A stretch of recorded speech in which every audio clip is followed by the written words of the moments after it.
tämä on tämä naisten huone täällä. Joo, siis tämä on nimeltään naisten huone eduskunnassa ja tämä on aikanaan naiskansanedustajia varten tämmöinen seurusteluhuone perustettu tänne tai tehty, että naisia oli ennen eduskunnassa tosi vähän ja heille haluttiin sitten tämmöinen oma tila järjestää. Nyt meitä on vähän enemmän sentään.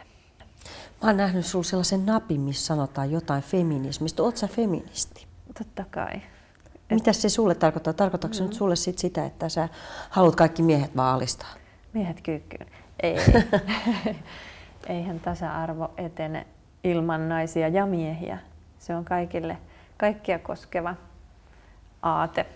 Siis feminismi tarkoittaa sitä, että ihmisoikeudet kuuluu myös naisille.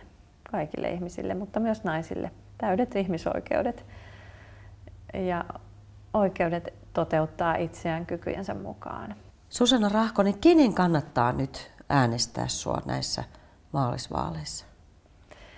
No sellaisten ihmisten, jotka haluaa äänestää henkilöä, joka on kokenut, jolla on poliittista kokemusta. Eli olen ollut täällä jo 2 kautta lainsäätäjänä. Ja lisäksi minulla on juristin koulutus, josta on aika paljon hyötyä tässä työssä. Ja lisäksi mä tunnen paljon ihmisiä ja verkostoja, koska tämä työhän on ihmisten kanssa keskustelua, vaikuttamista toinen toisiimme. Eli mulla on jo valmiiksi aika paljon verkostoja olemassa.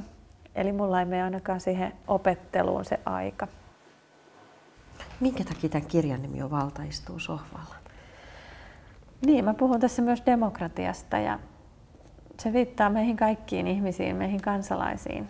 Eli meillä on se valta käsissämme. Me ollaan ne ihmiset, jotka valitsee toiset päättäjiksi. Me voimme itse olla mukana politiikassa, me voimme toimia kansalaisjärjestöissä. Meillä on valta vaikuttaa näihin yhteisiin asioihin.